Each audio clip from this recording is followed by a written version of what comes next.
जय श्री राधे कृष्ण। नमस्कार दर्शक बंधु, आज पवित्र गणेश चतुर्थी पाई समस्तंकु अभिनंदन एवं शुभकामना। आसंतु जानिबा आज अगस्त 27 तारीख बुधवार समस्त राशिर राशिफल। तेबे प्रत्येक दिनर राशिफल सर्वप्रथमे जानिबा पाई आम चैनल सह जोड़ी जानतु। तेबे आसंतु जानिबा प्रथम राशि मेष राशिर विषय रे। आज आपणଙ୍କ ମଧ୍ୟରେ समानतार भावना रहिबो एवं आपणଙ୍କୁ आपणଙ୍କ जीवन साथीଙ୍କ समर्थन एवं साथ प्रचुर परिमाण रे मिलिबो। आपणଙ୍କୁ कौनसी जलबंदी स्थान को जिबारु बंचिबाकु पड़िबो। आपणଙ୍କ संतानर स्वास्थ्य रे अवनति हेतु आपण चिंतित रहिबे। खर्च मध्य अधिक हेबो, किंतु आपणଙ୍କୁ समय अनुसारे आपणଙ୍କର दायित्व पूर्ण करिबाकु चेष्टा करिबा उचित।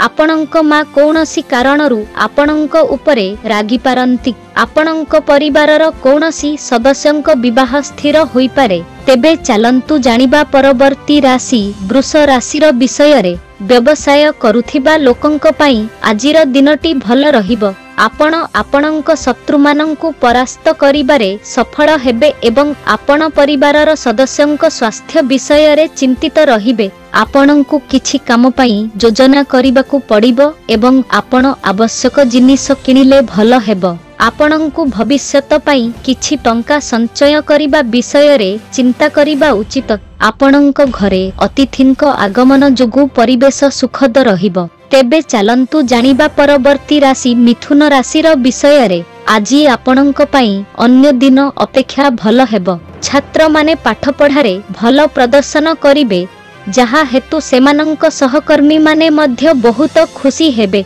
व्यवसाय करुथिबा लोकंक मनरे किछि धारणा आसीबो। आपण दूर संपर्कियंकु मने पकाई पारंती। ऑनलाइन रे काम करुथिबा लोकंक सहित ठकेई होई पारे, तेणु टिके सतर्क रुहंतु। आपण बैंक संबंधी कौनसी काम विषय रे कौनसी अधिकारींक सह कथा होई पारंती। तेबे चलंतु जानिबा परवर्ती राशि कर्कट राशिर विषय रे। संपत्ति दृष्टिरु आज आपणଙ୍କ पई एक भल दिन हेबो। आपण घर जानवाहन इत्यादि किनी पारिबे। आपण निज घर को एक नूतन इलेक्ट्रॉनिक जिनिस आनिबा पई मध्य चिंता करिबे। जदि आपणଙ୍କ पड़ोसी रे कौनसी विवाद उपजे, तेबे एहा विषय रे चुप रुहंतु। आपणଙ୍କ पिला कौनसी काम पई बाहर को जाई पारे। आपणଙ୍କୁ कौनसी पुराना भूलरू शिक्षा नेबाकू पड़िबो। आपण ईश्वरଙ୍କ पूजा रे बहुत आग्रही हेबे एवं आपणଙ୍କର दीर्घ दिनर काम मध्य समाप्त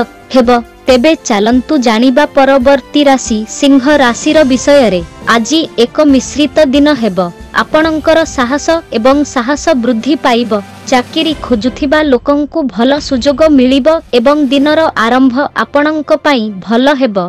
कारण आपण व्यावसायिक चुक्ति पई कौनसी स्थान को जाई पारंती। काहा ठारू मागिबा परे आपणଙ୍କୁ गाड़ी चलाइबारु बंचिबाकू पड़िबो एवं जदि आपणଙ୍କ एवं आपणଙ୍କ परिवारर कौनसी सदस्यଙ୍କ मध्यरे कौनसी विवाद अछि, तेबे एहा विषय रे चुप रुहंतु, नचेत विवाद बढ़िबो। तेबे चलंतु जानिबा परवर्ती राशि कन्या राशिर विषय रे। आज आपणଙ୍କ पई धन वृद्धि आनिबाकू जाउछि। आपण दानशील कार्य रे बहुत आग्रही हेबे। जदि आपण आपणଙ୍କ स्वास्थ्य रे किछि उत्थान पतन अनुभव करूछंती, तेबे एथिपाई जणे भल डाक्तरंक सह परामर्श करंतु। आपण आपणଙ୍କର दैनंदिन कार्य रे उन्नति आनिबाकू चेष्टा करूछंती। जदि आपणଙ୍କର कौनसी विषय रे संदेह अछि, तेबे सेही कार्य रे आगेई जानतु नाही।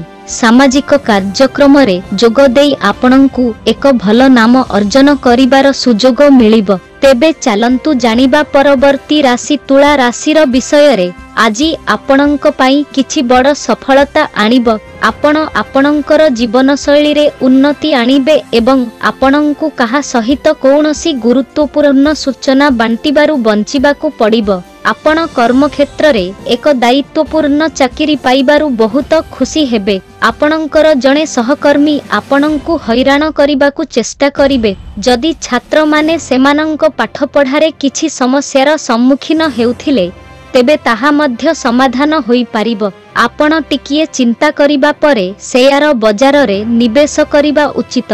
तेबे चलंतु जानिबा परवर्ती राशि बिछा राशिर विषय रे। आज आपणक पई चिंतार दिन हेबो, कारण आपणकर कौनसी पुराना रोग पुणी देखा देई पारे। आपणंकु बहुत दौड़ीबाकु पड़िबो। आपण आपणंक पिलाकु उपहार देई पारिबे। आपणंकर एक नूतन घर, अपार्टमेंट इत्यादि किनिबार स्वप्न पूरण हेबो। आपणंकर खर्चकु नेई मुंडबिंधार कारण हेबो। जदि आपण आपणंकर आय एवं खर्च मध्यरे संतुलन बजाय रखंती, तेबे एहा आपणंक पई भल हेबो। परिवार रे नूतन अतिथि आसी पारंती। आपण आपणंक भाई भौणी मानंक सहित भल भाबरे मिसिबे। तेबे चलंतु जानिबा परवर्ती राशि धनु राशिर विषय रे। आज आपणंकर आय वृद्धिर दिन हेबो। आपण गोटिए परे गोटिए भल खबर सुनिबे। आपणंक चारिपाखर परिवेश सुखद रहिबो। आपण मजा करिबार मनोभावरे रहिबे।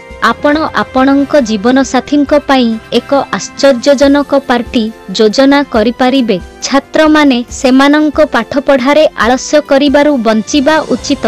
आपणंक पितांक परामर्श आपणंक व्यवसाय पई प्रभावशाली प्रमाणित हेबो। आपणंक चारिपाखरे रहुथिबा आपणंक विरोधींक चालकु आपणंकु बुझिबाकु पड़िबो। तेबे चलंतु जानिबा परवर्ती राशि मकर राशिर विषय रे। आज कोर्ट संबंधी मामला रे आपणंक पई एक भल दिन हेबो। जदि आपण व्यवसाय रे नूतनत्व आनी पारिबे, तेबे एहा आपणंक पई भल हेबो। आपण बहुत दिन परे जणे पुराना बंधुंकु भेटी खुशी हेबे। आपण आपणंकर किछि टंका दान कार्य रे मध्य खर्च करिबे। राजनीति रे काम करुथिबा लोकमाने किछि भल खबर सुनि पारिबे।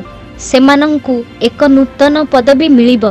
बैंकिंग क्षेत्र रे काम करुथिबा लोकमाने एक भल योजना विषय रे जानि पारिबे। तेबे चलंतु जानिबा परवर्ती राशि कुंभ राशिर विषय रे। भाग्य दृष्टिकोणरु आज आपणंक पई एक भल दिन हेबो। जदि आपणंक कामरे किछि मतभेद थिला, तेबे ताहा मध्य समाधान हेबो एवं आपणंक काम पूर्व अपेक्षा भल भाबरे चलिबो। जेउ माने चाकिरी पाई चिंतित थिले, सेमाने मध्य किछि भल खबर पाई पारिबे। आपण आपणंक पिलाकु कोनोसी कोचिंग इत्यादि रे जोग देई पारिबे, जहा द्वारा से सरकारी चाकिरी पाई प्रस्तुत होई पारिबो। प्रेम जीवन बिताउथिबा लोकमाने सेमानंक साथींकु भेटिबे एवं आपणंकर जेकोनसी इच्छा पूर्ण होई पारिबो। तेबे चलंतु जानिबा परवर्ती राशि मीन राशिर विषय रे। आज आपणंक पई एक साधारण दिन हेबो। आपणंकु आघात लागिबार संभावना अछि, तेणु जानवाहन व्यवहार करिबा समय रे सतर्क रुहंतु एवं अन्यमानंक मामला रे अजथा हस्तक्षेप करंतु नाही। जदि आपण एकाठी बसी आपणंकर पारिवारिक मामला समाधान करंती, तेबे एहा आपणंक पई भल हेबो। आपणंकर स्वास्थ्य समस्या को अणदेखा करंतु नाही। आपण आपणंक पिलार भविष्यत पई एक बड़ निवेश करि पारिबे। व्यवसाय रे समस्यारु आपणंकु बहुत परिमाण रे मुक्ति मिलिबो। तेबे एहा थिला आजि दिनर समस्त राशिर राशिफल। एमिति सबुदिनर राशिफल सर्वप्रथमे जानिबा पई आम चैनल सह जोड़ी जानतु। धन्यवाद।